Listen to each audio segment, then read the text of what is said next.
Hey and welcome, Miss Kira Speaks. It's late, but I really wanted to get this video up for you guys. Before we get started, I have a couple of quick asks. Please don't click off, bear with your girl. First, if you can, please try to watch the videos till the end. Also, subscribe. You guys are watching, but you're not subscribing. It costs you nothing, and I appreciate you. Thirdly, turn on your notifications. I'm recording and uploading on weekends with one bonus day during the week. But so you don't have to worry about that, just turn on your notifications and we've got it all covered. Now, without further ado, we're here for our new favorite show, Our Kinds of People, Season 1, Episode 5, titled The Miseducation of the Negro. So the episode opens with Angela and Tyrique finally consummating the deal. They are laying in her bed in the afterglow the next morning. And after a little pillow talk, she tells him he gotta go before Nikki and Aunt Piggy get up. She hasn't told them about their relationship, and she says black aunties have a sixth sense for creeping. Shoot, they got a sixth sense for everything, really. So she asks him to put the cameras back up. She likes the extra sense of security. Child, you just don't know. It's cotillion week, and we are at the Franklin DuPont house. Raymond is texting his ex-wife Shelby that we saw in the last episode. We find out her name here is Alex. He's still looking for dirt on Teddy, and she tells him she's investigating the stadium deal, and our Legacy LLC keeps popping up. She asks him, can he investigate? Isn't that what he has you for? But okay, girl. So Leah, Quincy, and Mama Liv, they're all there, and they're waiting for Raymond. They have a surprise for Lauren. Lauren shows up, and Leah tells her she has an early surprise for her. She takes off her shoes and takes off running. They got her a horse. Super flex, okay? Everyone knows how expensive purchasing a horse is. So they toast to Lauren's cotillion, and Leah begins reminiscing about her own cotillion. I wanted to have a cotillion, and my mom was like, look, it's either going to be a cotillion or a sweet 16. I went with the sweet 16. So you can see, like Lauren's thinking as Leah's talking about her mom and her dad, and they met and they fell in love and the cotillion and blah, blah, blah, blah.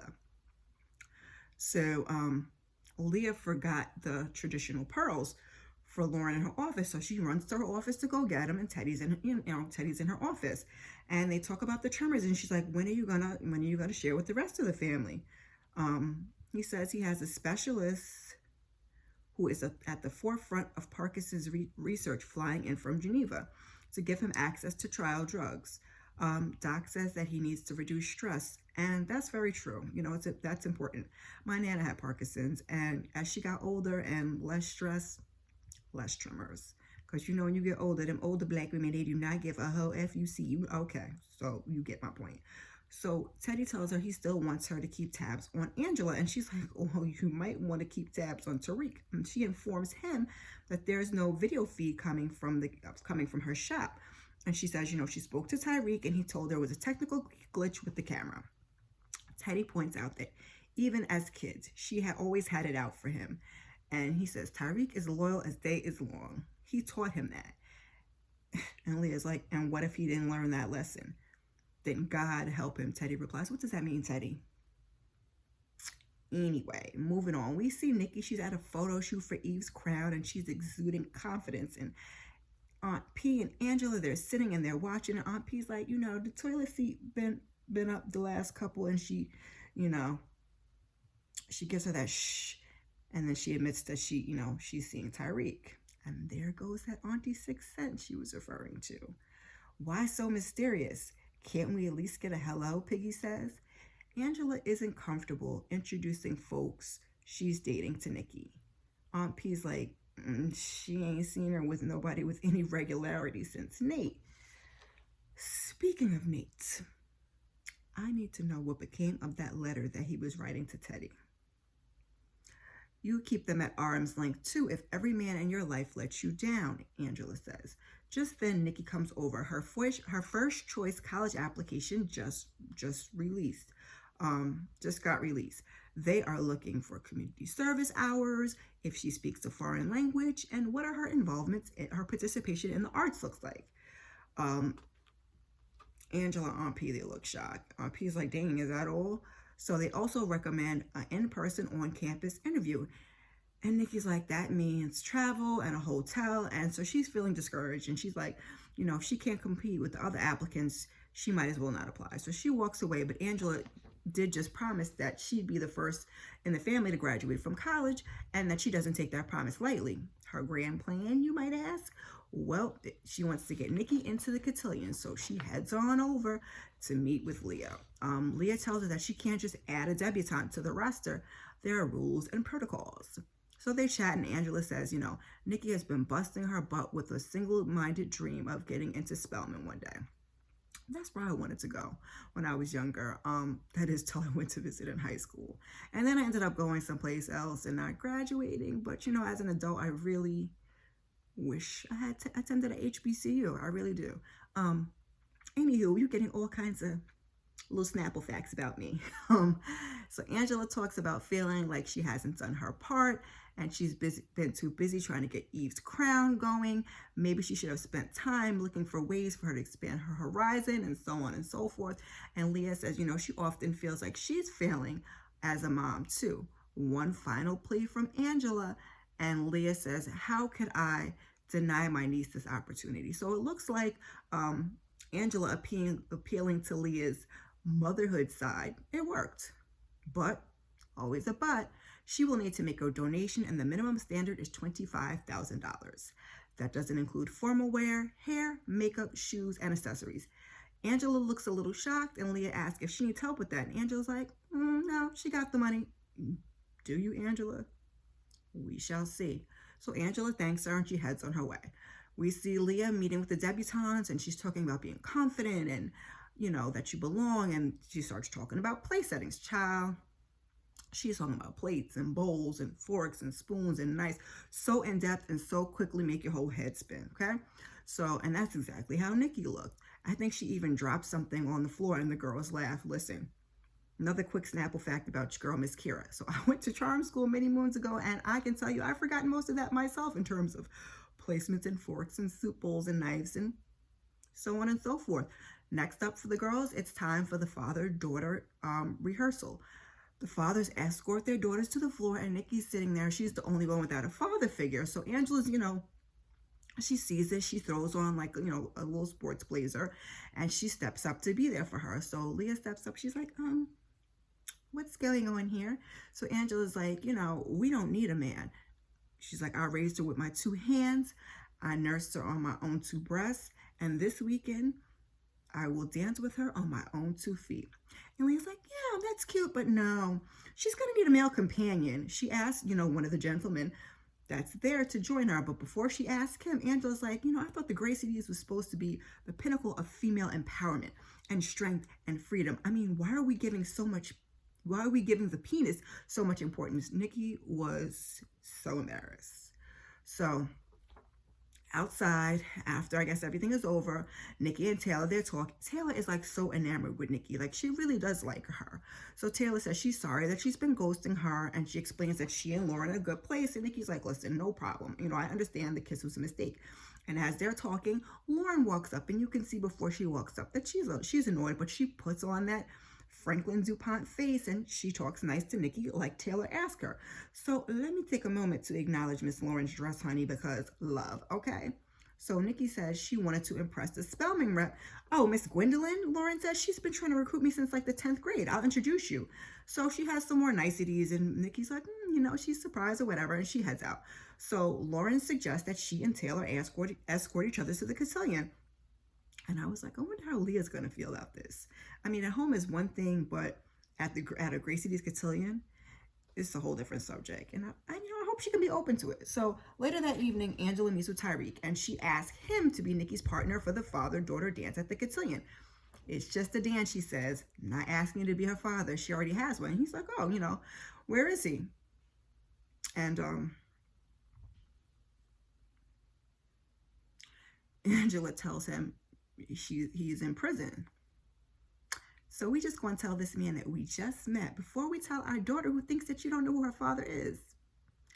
Okay, Angela. So she's like, they met at college. They fell hard. They had Nikki. They were young and broke. And he made one mistake trying to boost electronics. but his partner ended up murdering the security guard, and Nate was found guilty as an accessory. And Tyrique's like, he's been in jail the whole time. And she's like, yeah, basically when he was sentenced was for life. Okay, so now we're getting some answers.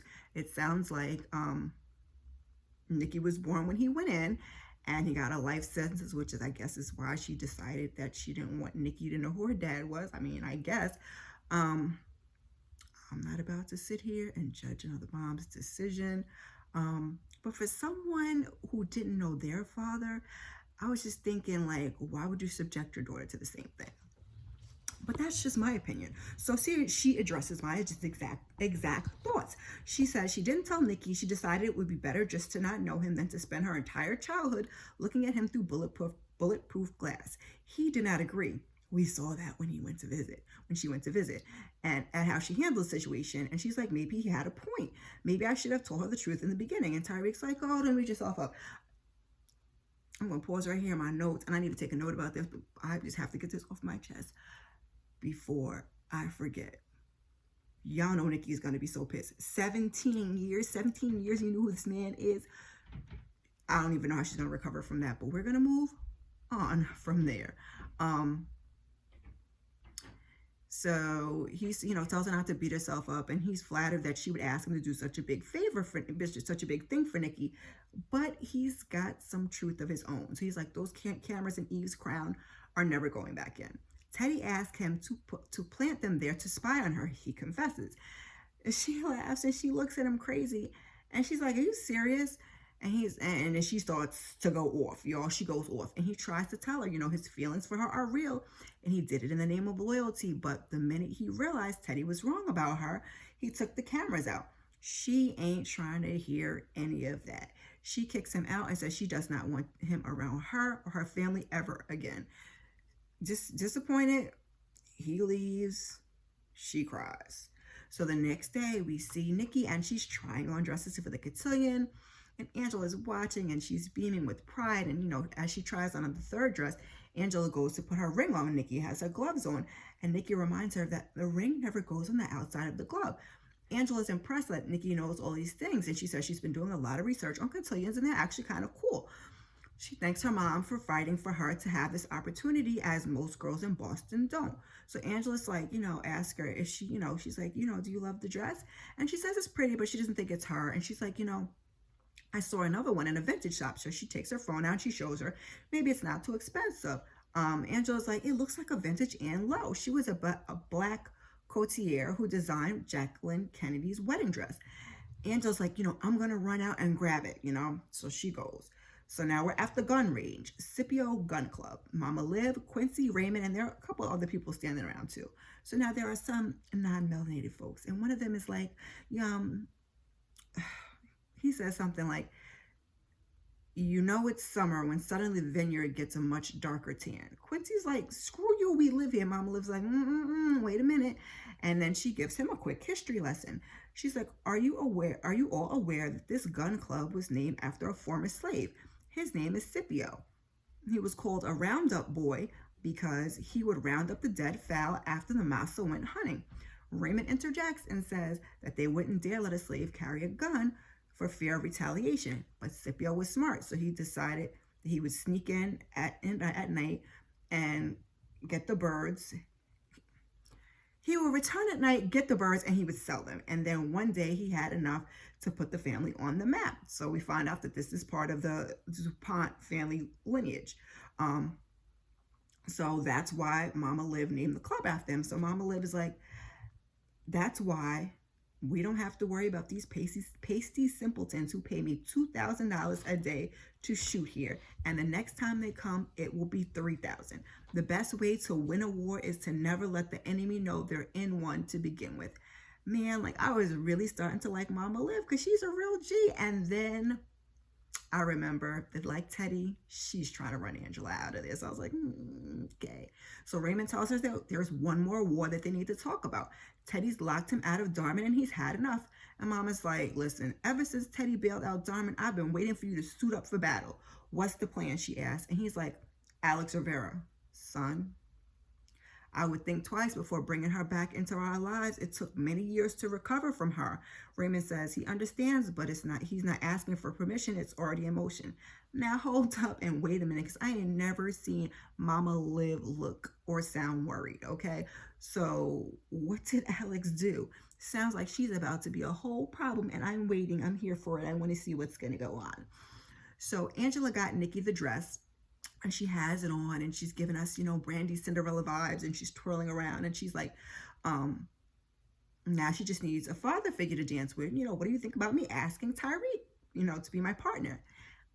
About that, Angela says, she's like, they broke up. He did some shady things, and he came clean. And you broke up with him for being honest, Nikki interjects. Respectfully, you need to learn to forgive. Angela tells her, you're an amazing kid, and Nikki's like, give her a second chance. Man, forgiveness is not easy, but Nikki ain't have to school her mama like that. We mamas could be a little hard-headed sometimes too. So Leah is at home in bed. She's on her laptop, and she's working on some cotillion business. When Raymond comes in, it has her reminiscing again on the summer of their cotillion. She says the sexiest thing about him was his brain, and Teddy wanted to make sure that he was good enough, and Leah says, and he was, and he's always been. And then Raymond's like, yeah,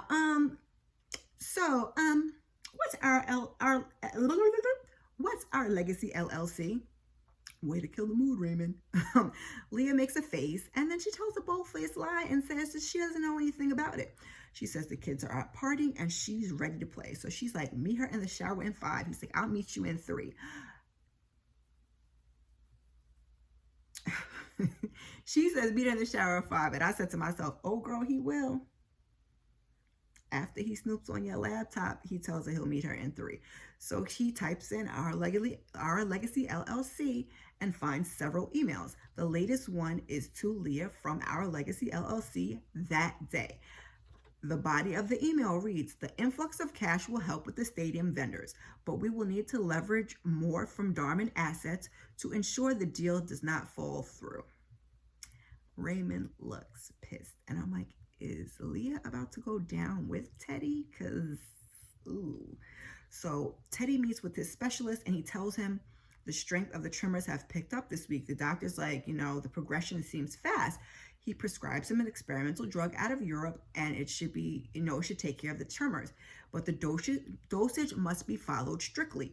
Too many can have detrimental effect. Just 1 pill every 8 hours is what he says. So one of the parents rented the kids a whole party bus, and they're about to head to their next location. Nikki and Taylor, they get on the bus and they chat, and Nikki's like, she's impressed with the whole bus situation, and Taylor's like, yeah, the parents really show out when it's cotillion time. Nikki's like, I can't even believe I'm here. 6 months ago, I was at, parties in basements, and now I'm being introduced into society. And Taylor's like, I'm glad you're here. And then she kisses her. Lauren goes to board the bus, and she sees them, and she walks away. I'm Taylor girl.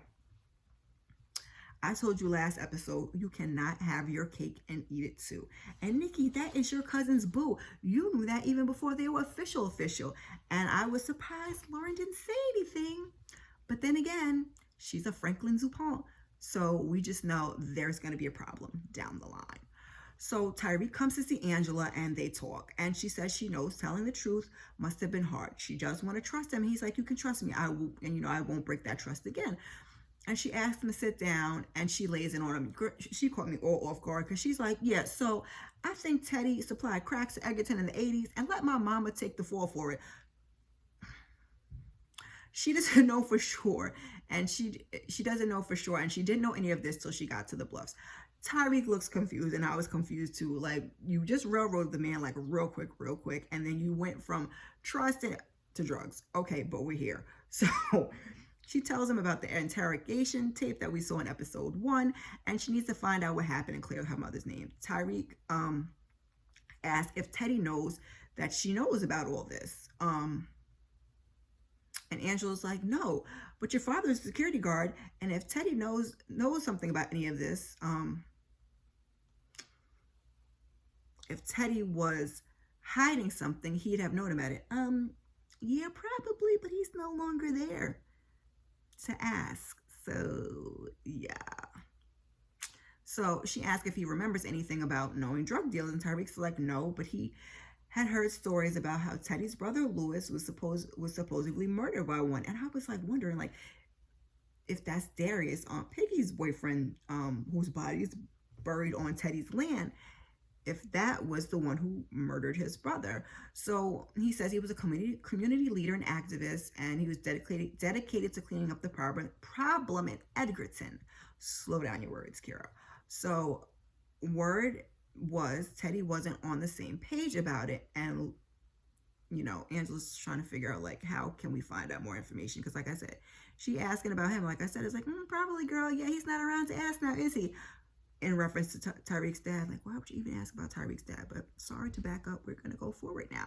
So Tyrique tells him Lewis didn't have a wife and kids, but Teddy keeps his big brother's journals at home in his office. So the two of them hatch a plan for Angela to get into Teddy's house.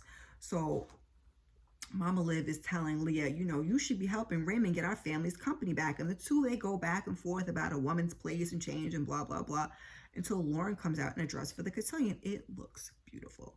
But Mama Liv makes a comment about her cleavage. And then Leah asks Lauren, what she thinks. And Lauren's like, she was hoping to wear something that compliments Taylor's dress. Why do you need to compliment Taylor's dress? Mama Liv asked, and Lauren reveals they were hoping they could escort each other, if that's okay with you. And Lauren reminds Leah that she said the cotillion was important and she wants to share the moment with Taylor like her mom and her dad shared. Being a debutante is about stepping out into your womanhood, and she is asking her to stand up for the woman that she wants to be.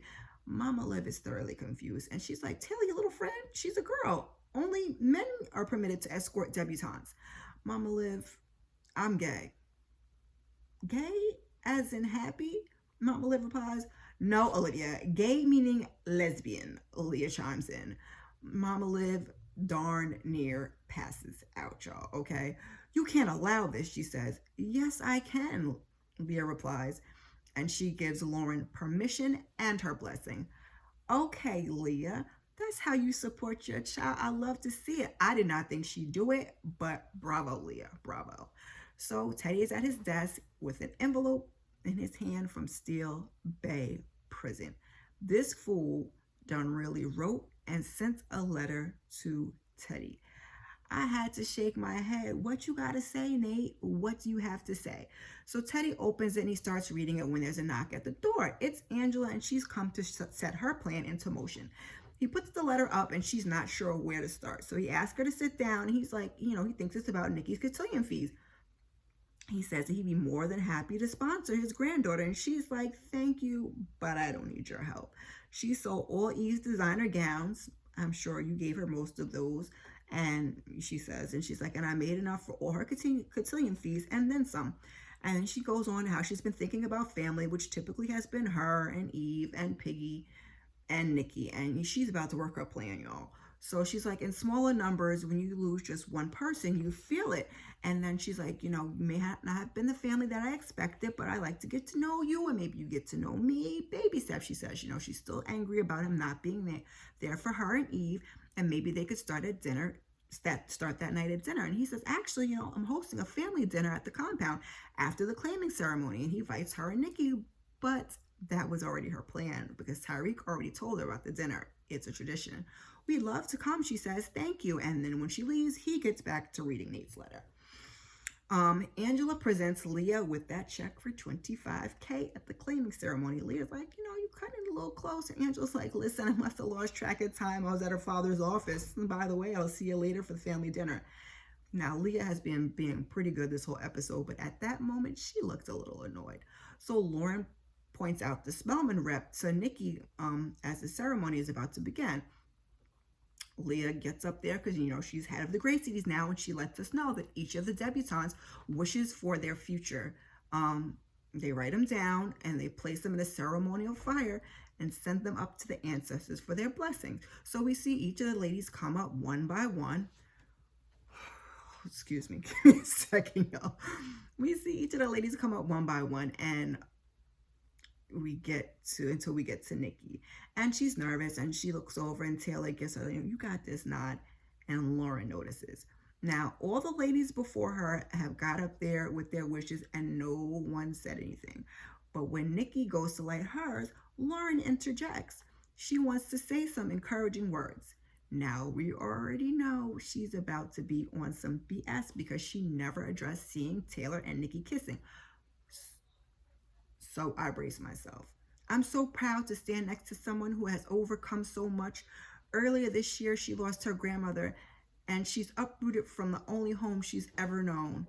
Starting over is a big deal, especially for someone who has a criminal record.